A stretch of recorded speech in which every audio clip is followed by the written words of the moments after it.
Poesiak, 11 bidaia proposatzen alditu, batetik bestera joan etorrian irudikatzeko, edo norberaren sakonean barneratzeko. Itxaro Borda idazleak, bizitza oso bat darama literaturari zein poesiari lotuta. Eta geruzaz geruza eraiki duen Itzalen tektonika liburuaz arituko da gaur gurean. Itxaro, liburu berri bat, Baina, idazleentzat ez da liburu berri bat bakarrik, ez da? ez, egia jendeak bizake, zergatik liburu berri bat, zergatik oraino liburu bat. Baina ez, liburu berri bat da, urrats berri bat, eta gogoetaren aintzina eramateko eta lantzeko beste posibilitate bat. Bizitzako Bai niretzat une bat. eta bai, eta irakurrentzat ere bai. Eta badu hainbat hamarkada irakurleekin eskuz esku nabilela eta haiek nirekin eta bai, opari bat bezala egiten diet nire harritxoa ekarriz eta pausatuz bide hortan.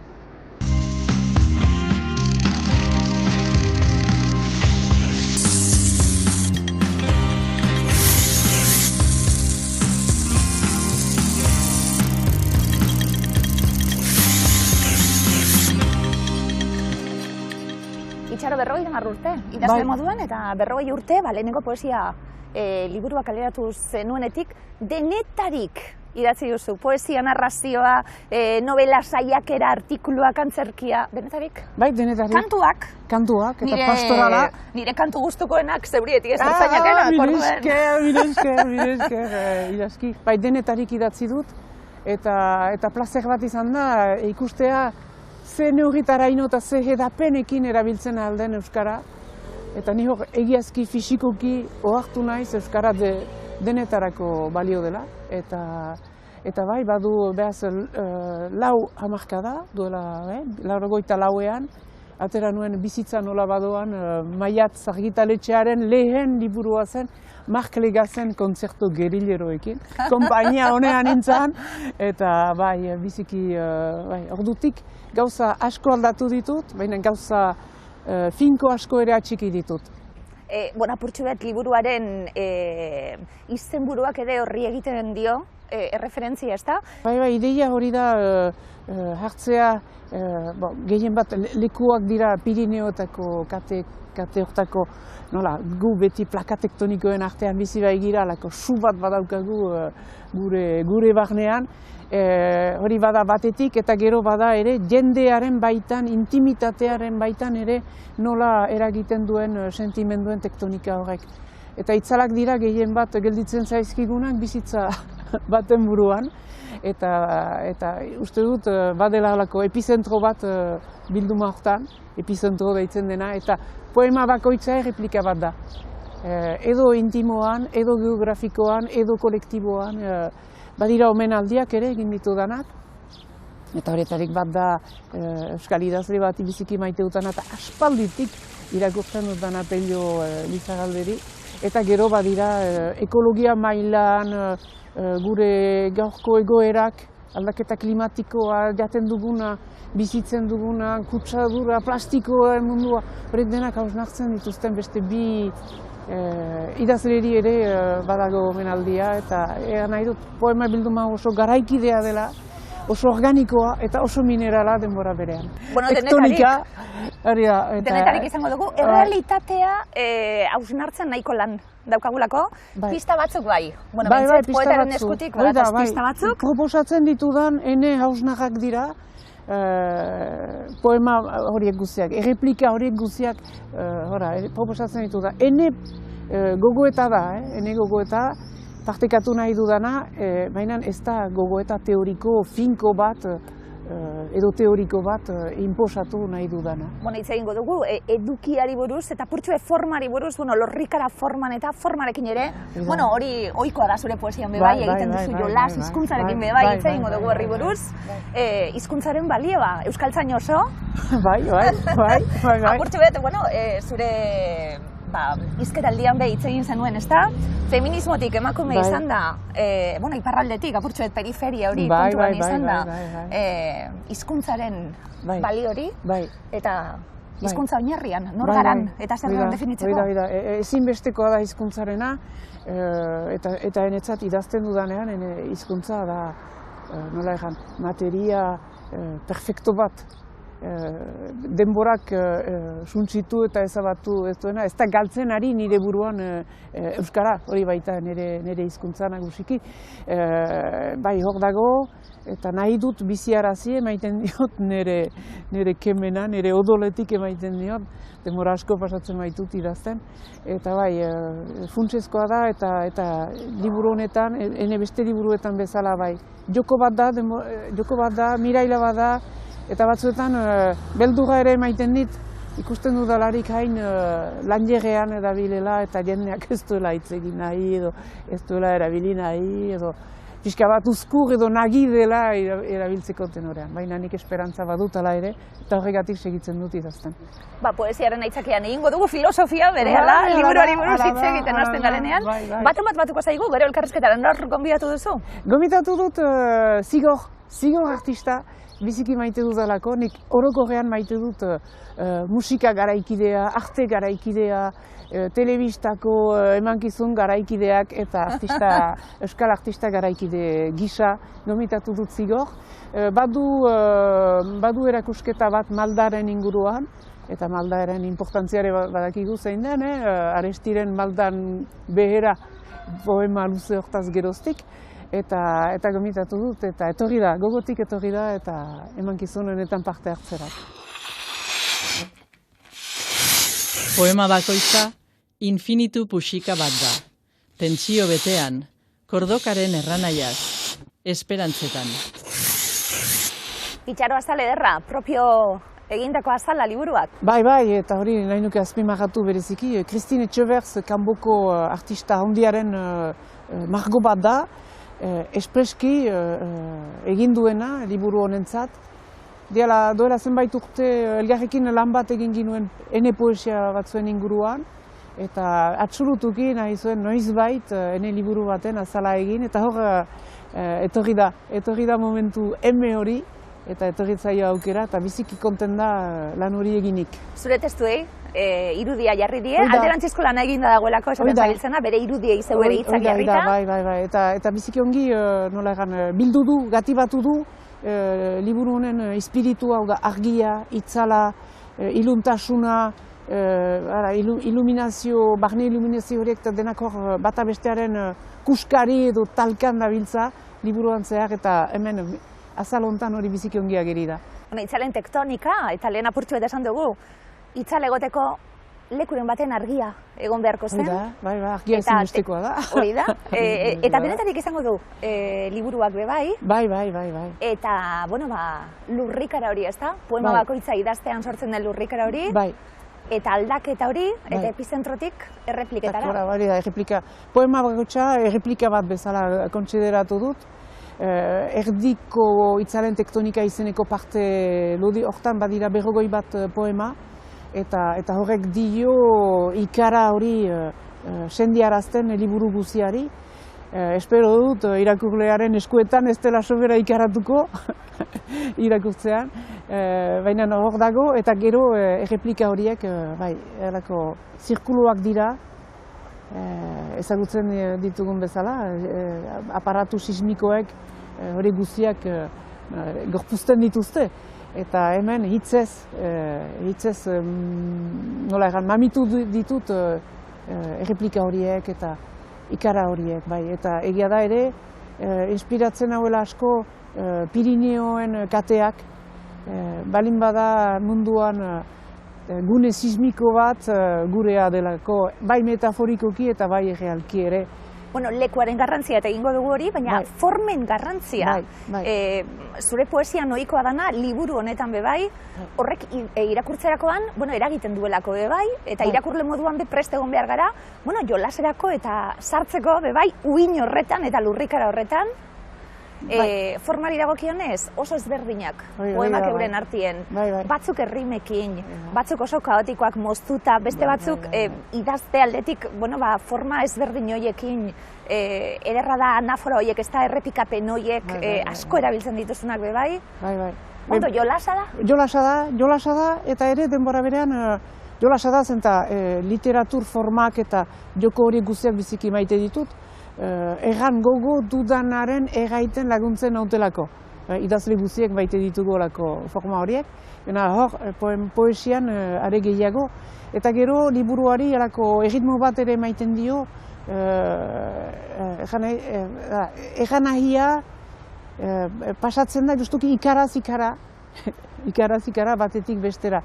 Eta ere, aipatu dituzu poesia rimatuak eta hor bada, ene bertsolari hori, zen hori hor dago beti. Eta biziki maite dut idaztea errimak eginez, eta badakit, Euskal Herriko kantari askori ere interesatzen zaiola mota hortako poesia aurkitzea liburuetan. Kantuak behar baituzte egin. Kantuak ere dira poemak irakurtzeko, ahos goraz, poesia ez da bakarrik teksto huts bat, da ere gorpuzten den zerbait, ahotsetik pasatzen dena, eta hortako erritma behar du, eta errima behar du ere. Idazteri buruzko gogoetazko bai. Idatzi zertarako, esaten da momentu baten, poemak zertarako, garen nari uko ez egiteko, esate baterako? Bai, hori da, idaztea zergatik, hain da, jendarte orokorrean, hain da, ez dut eganen gaizki ikusia, baina han gutxi etxia. Zergatik idazten da, zeren erraiteko, funtsik gabeko gauzen erraiteko, eta zer da funtsezko gauza. Zer da funtsezko gaia Euskal Herrian, gaurkoan. Gai politikoa da, ala gai etikoa da, ala literatura da funtsezkoa. Behar bada, balio gabeko gauza da funtsezkoena, azkenean. Eta horren inguruan eramaiten ditut hainbat gogoeta. Ene beti daniko gogoeta saila delako. Ni beti idazle alfer eta ezaxola batentzat hartua izan naiz.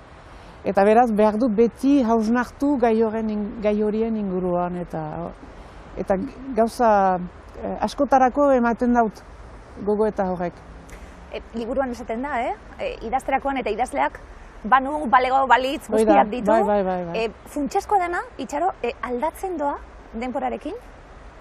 Bai, baina funtsezkoena, erroan dagoena hori beti gelditzen da. Sortzetik dugun antxia hori hor dago, galderak egiteko joera nazkagarri hori ere hor dago, lan egin behar hori ere hor dago, beti plazerekin, baina hor dago. Egan nahi dut, aldatzen dira behar bada ikus moldeak bazterretan. Baina beste min hori hor dago. Txipitatik dugun min hori hor dago.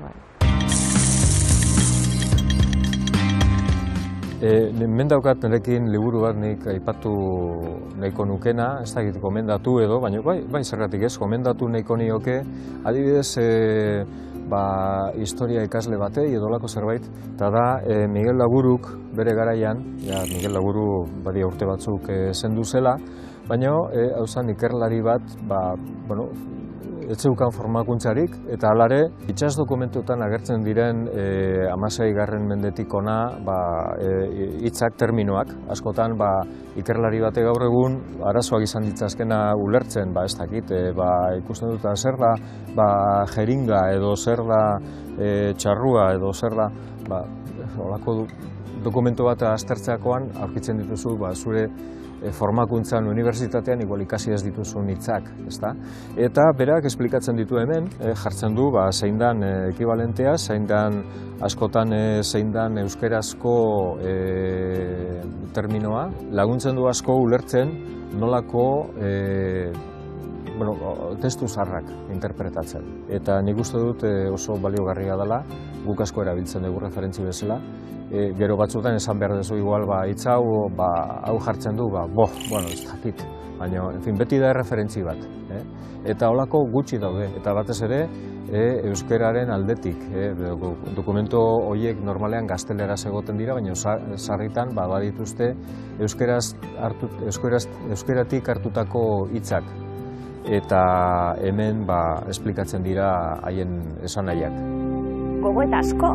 Bai. liburuan, eta gainera pasatutakoa, pasatu da, Hoi da, ez gara pasatu da. konturetu, Bai, ezin da berreskuratu, hoi da, ezin da, bai. datorrenari ez dakigu zer aurpegi jarri, Bai. beldur hori behoi badauka, nostalgiatik badauka liburuak, eta esan dakue, etorkizunari begira jarrita be bai iruditzen zait, danok sentitzen dugula momentu baten, gure bizitzetan, benetan denbora pasatzen ari da. Hoi da, denbora pasatzen ari da, aldatzen ari gira, eta ere denbora berean nostalgia pixka bat badugu, baina ez dugu malenkoniarik.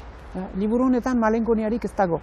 Malenkonia morbidorik ez dago. Ara, gertatu dena gertatu da, gauzako batzuetan ongi egin ditugu eta beste batzuetan ez ditugu ongi egin, damurik ere ez dugu, baina presgira etorkizuna den bezala hartzeko.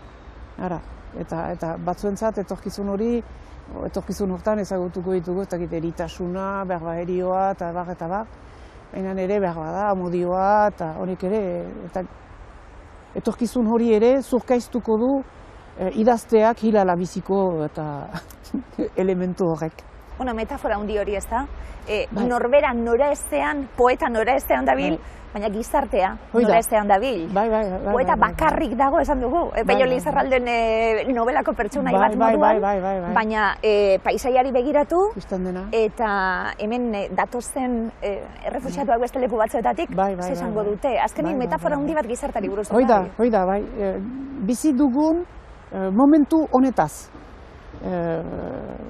Gai guziekin, badira gai ekonomikoak, gai politikoak, badira gai ekologikoak asko, intimoak, kolektiboak, auzoarenak, familiakoak, denak sartu ditut.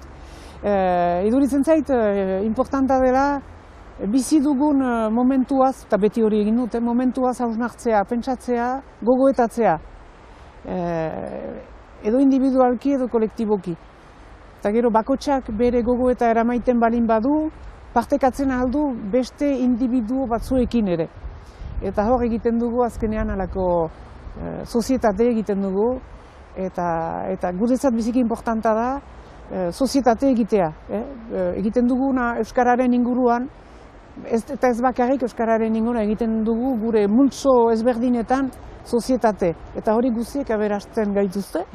Egiten du, prediku luzea, aberasten gaituzte eta bestelak atzen gaituzte.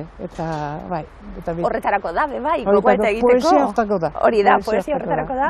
Beste metafora handi bat egingo dugu, poeta mugituko dalako, leku zaldatuko da, lekuen garrantzia gainera lekuak aipatuko dira, leku batzuk oso lasaiak izango dira, oso zarrak izango dira, beste batzuk berriagoak iendezbeteta daudenak. Apurtxu eta esaten gabiltzen ez da evoluzio hori, metafora handi hori aurrera goaz eta leku zaldatzen gara, plaka tektonikoen moduen. Bai, eta plaka tektonikoek lurra egiten dute. Mugimendu tektonikorik gabe edo sumendien lanik gabe ez ginteke zer. Gu ere, gure sorkuntzan tektonika, atomoen tektonikak sortu gaitu. Beraz, hori guzia lotua da. Gero lekuak, ni beti poeta geografikoa izan naiz. Giro bat sortzen dute. Izen batek giroa sortzen du. Erraiten badut Bermeo edo Baiona, bi leku dira, eta izenetik beretik irudipen bat hazten dute. Eta hor, bilduma hontan preseski Pirineoak dira. Hendaiatik Porbu edo Koliur eraino. Eta Pirineoak gure iruditegi mentalaren paisaia gisa. Da paisaia poetiko bat azkenean. Eta jende askok erabiltzen duguna azkenean ere bai. Eta apurtxu bet esan duguna, Hendaiatik abiatuko gara, muga hori oso presente egongo dana be bai. Eta Kataluniako elize romaniko baten bakea hartu arte be bai. Romaniko ezara, Romanikoa naiz, romanikoa naiz, bai. Horrek dakarren giro guztiarekin esaten gabiltz. Ezberdina izango da, non egon, girori, eta poetak sentituko duena, hotel asko, geltoki asko. Eta poeta ibilian dabil. Poeta ibilian dabil bilduma hontan. Eta egia da, gozatzen duela paisaiaz, gozatzen du ikusten duenaz, eta ikusten duenak eragiten dio barne ikara bat bezala. Oman dezagun, San Pere de Burgalen, espero du noizbait bere hautsak hor edatuak izanen direla. Ematen du heriotzaren inguruko pentsamendu dorpe bat, baina ez, nik uste dut hori gauza harin bat dela, errautsaren harintasunarekin pentsatzen den poema bat, eta gero zuk egin duzun bezala romanik katala zoragarria da, badu denbora berean harintasuna, eta badu pizu hori, zama hori badu argitasuna, eta badu iluntasun bat ere barnean txartzen zirelarik. Uste dut, Araneko aranean edo Baldaneo edo Boiko aranean diren eliza bakoitzarekin poema bilduma bat osatzen ahalko nukela. Eta gero, hizkuntza eta hiztegia ezberdina da.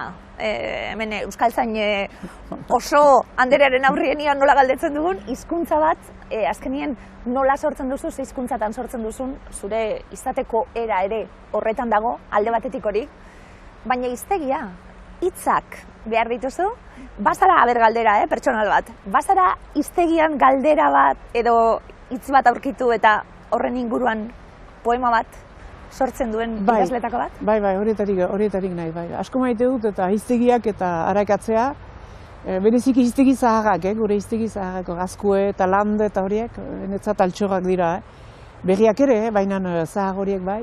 Eta batzuetan hitz baten gainerat erortzen naiz, argazki zahar bat baliz bezala hartzen dut, eta horren inguruan alako divagazio bat egiten dut, eta egia da hemen jauzi hitzarekin egiten dut hiztegi etimologikotik abiatuta alako erratorri poetiko bat, eta hori biziki maite dut. Hizkuntza baten altxorra hitzak dira. Hitzak ezagutzen baditugu gauzak egan ditzakegu. Gauza poetikoak eta bar. Hitzik ez badugu ezagutzen eta ez baditugu erabiltzen, orduan bilduma hortan agertzen diren mutu horietarik bilakatzen algira bai.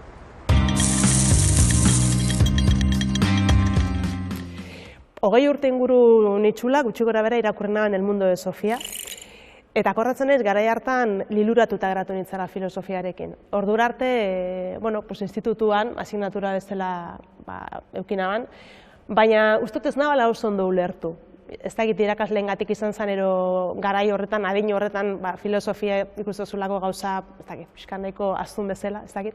Baina liburu horrek lagundu zian irakurtzen, ulertzen filosofia. Eta egia da azken aldi honetan ere bereziki interesatzen hau gai badala. Dokadalako sentsazioa gaur egun iritzi kritikoa falta dela, eta sinesten dutelako beharrezkoa dela filosofia eta galderak egitea gizarte hobeago bat lortzeko.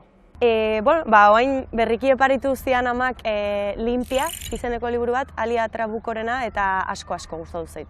Liburua egile hainitz estimatzen ditut eta miresten ditut, baina azken urteetan biziki maitatu dudan liburu bat, Katixa Agirreren liburu bat izan da, amek ez dute. Hori irakurri hainitzak irakurritako liburua da, baina zinez, amaren figura hori aurra hiltzen duena, eta gutitan agertzen da hori literaturan, eta gero inkesta guzia hilketaren inguruan. Bere ala murgildu nintzen historioan, eta genera egeski murgiltzen da, eta alako liburu bat itatzen nahi nuke egun batez bai. Umezainak, Orleanseko 22 urteko Per ordura arte alai eta pinpirinak ez zuen ezer esan, edo ez du gogoan. Gerturatu egin zen, hori bai, dardarka. Beste artista bat batuko zaigu? Idazle, argazkilari, eskultore... Kepa Kixos, Zigor, ze moduz? Albezain ondo. Eta lurrikara honetan, bide lagun. Bai.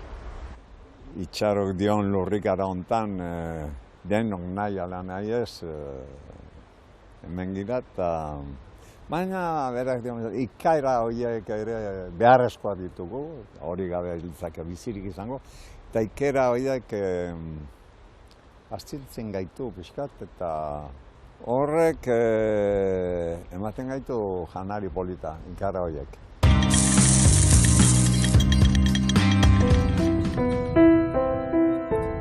Bueno, gure liburutegiaren tokiak badu arrazoi bat. Guke lau seme-alaba dauzkagu, eta umeak txikiak zirenean behar genuen aterpe bat, behar genuen kripta bat, bai irakurtzeko, bai idazteko.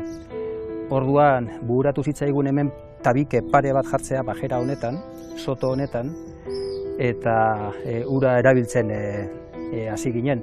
Nautilus izena jarri genion, Julio Verneren personaje baten submarinoa kasu honetan, eta horrek ematen zion toki honi bakarra desentzu hori edo nolabait mundutik aparte egoteko aukera ematen zuen tokia eta desente erabili dugu.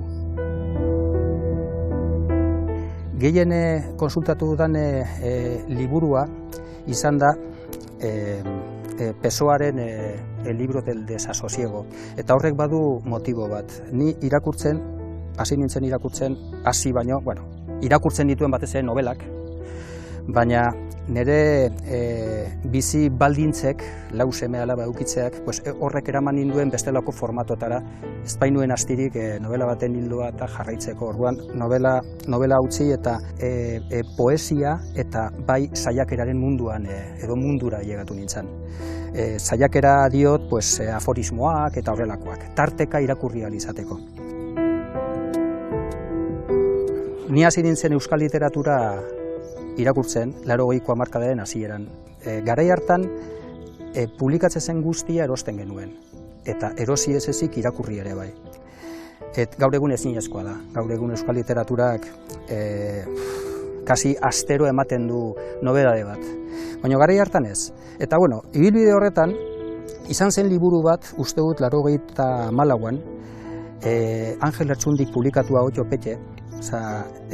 Angel Lertxundik egiten duen euskaren erabilera ikaragarria da.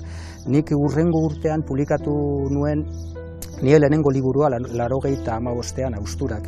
Eta labean neukan, bukauta neukan, eta Otxopetxe irakurri nuenean, kasi indidea zakarrontzira bota nuen, iruditzen zitzaian alperrik zala Otxopetxe idatzi ondoren beste zeo zer idaztea. Liburua euskaren erabileran maisulana izateaz gainera, bada historio bat lainopean garatzen dana, liburu horretan ez da ezer sobran eta etzaio ezer gehitu behar, eta liburu, nola esan, biribila da. Euskarazko literaturari dagokionez, badago liburu bat, publikatu zana 86an, 7an, Azukrea Belazetan, Ignacio Mujika Iraolana.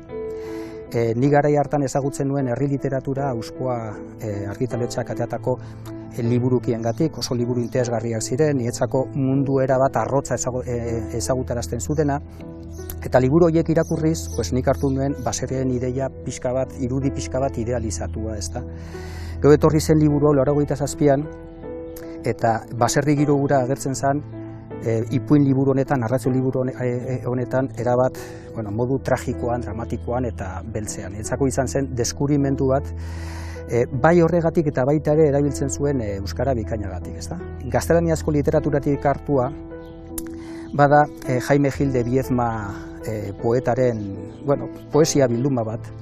Poesia irakurtzea oso ez da kontu erresa, baina Gil de Biedmaren estiloa dago surrealismotik aldenduta, eta nolabait bere gertuari, bere inguruneari begirako poesia mota bada. Eta poesiaren munduan murgildu nahi duenak badu, kasu honetan, Gil de Biedmaren liburuetan, poema edo poesia liburuetan badu aukera bat irakurketa horrekin hasteko.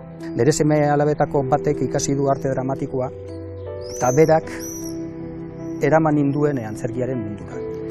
Eta orduan antzerkiaren mundu horretan, besteak beste, ezagutu nuen Shakespearen tragediak bereziki. Eta gezurra dirudi nola duela 400 urte, artean psikoanalizia asmatu gabe zegoela, nola persona batek ezagutu zezakeen giza portaera bere osotasunan, eta horregatik horrek egiten du Shakespeare harrigarri. Itzalekin sortu, zeupe bai? Bai. Itzalen tektonikari buruz jakingo duzu be bai? Bai. Eta saiatu sortzen eta idazten argiarekin, ezta? Ba, hori da, eta itxarok lehen lan hontan, baina ni neukia denbora dela erakusketa batzuk eta egin nituan, deitzen zian itzalean ikusi. Itxarok bezalean ikusten dut, itzalean asko hobekio ikusten dirala gauzak dena. Itzalean begirada bortxatzen dugulako. Begiratzea indartu behar dugulako. Espaita segurazki ikusten da hortaz gero eta gehiago begiratzen dugu, azkenean ikusten dugu, normalean argian ez duguna ikusten. Bueno, behintzat ariketa hori egin, ezta? Itxaro esaten gabiltzena, apurtxua zure liburua eta poesia, zure poesia oroar irakurtzeko be, bueno, legin bat eskatuko diguzu irakurleoi be bai, eta ez da lana ulertu, bez da, sartu, bidaia horretan. Bidaia bada. Eta bidaiak ez dira beti erresak.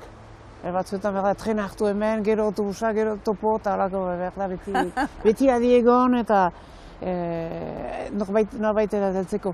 Eta uste dut poesia irakurtzean, edozoin hizkuntzatan eta edozoin poetak eskatzen duela irakurlegoaren lehenik sartzea eta gero konplizitatea irakurketan aintzina joateko.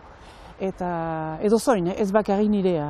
Nirea pixka bat araroa izango da hegoaldeko irakurlentzat, eta ez dut uste ara den, baina suposatzen du batzuetan ara dela, iparraldeko euskaraz idazten dudalako susmoa baitago, baina hala ere betiko susmoak ez da, sartu bai. eta ikusi, itzal horietan begiak soroztu, ikusi zer dagoen, nuntik dora doazen etxe hortako gelak eta bideak eta ateak eta lehioak non diren. Eta hor, bai, egia da bidaia batera gomitatzen ditugula irakurleak. Konplizitatei buruz hitz egiten, noiztik zuek lagun eta konplize. Hemen poetai buruz berbetan nabil zigor, baina zeue poesia idatzitako, aspaldi baten. Oain digan ere, nahiko nuke poesiari buruz. Poesian irakurleak irakurtzeakin ez du nahiko eta zeri adostu. Behar dira, bazkaltzera joazen bezala, goze pixkat. Eta borondate hon bat ez baldin baduzu, poesia irakurtzeko, zailtasun handiak izango dituzu poesia hortan sartzeko. Eta irakurtzea ez da nahikoa poesian sartu beharko zinateke pixkat uretan bezala. Pixkat. Albezain gozoan, albezain poliki, baina ala ere uretara bota behar duzu, zure burua nahi baldin baduzu poetaren munduan. Zer sentitzen duzu itxaro irakurtzen? Gauz asko, ez ditut denak bain esango.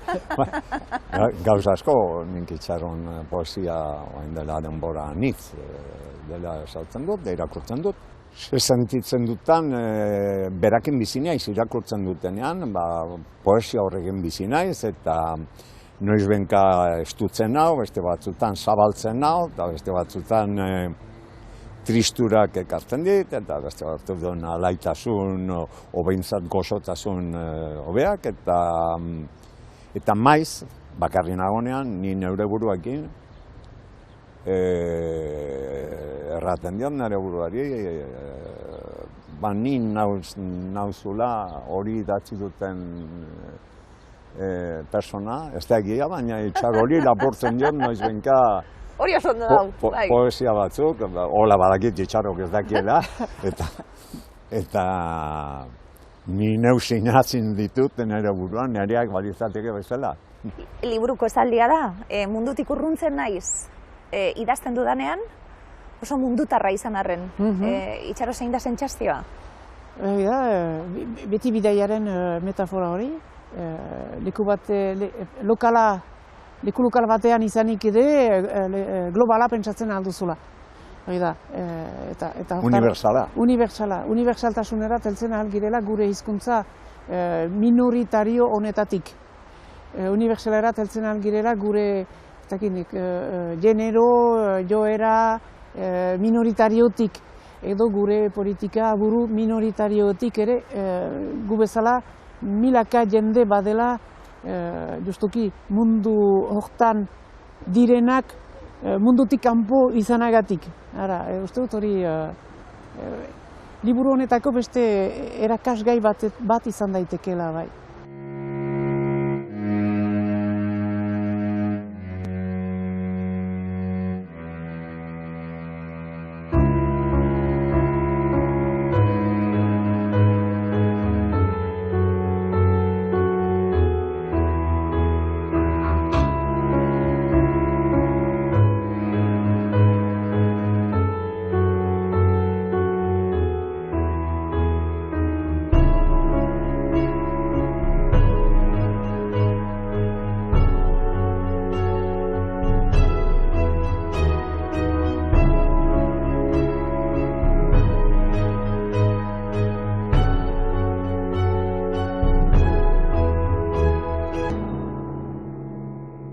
Azken poemetako baten esaten dugun arren, eta gogoetarako oso ederra bai, izan garen pertsona oiukari zaurgarri hori, bagian baztertzeko sasoia dela. Izan garena baztertu, izan garena mantendu, dinot gaur egungo lurrikararen erdian, zer egin aurrera begira? Batzuetan baztertu behar da, izan garena, eta beste batzuetan baztertu behar da, izan gaitezkenari lekua usteko.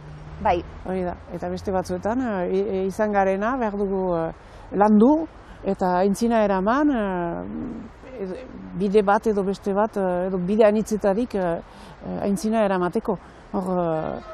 Eta poesiak laguntzen algaitu hortan, eta arte garaikideak hortan laguntzen algaitu. Ni zigorren lanaren oso zalea naiz eta aspalditik, eta betidanik inspiratu nahu ni ere nealdian, justuki, ni nintzen aitzinekoa usteko eta beste lagu berritzeko. Datorrenari lekua usteko hori hona da. Hala ere, ez dakit nola irauntzea da gure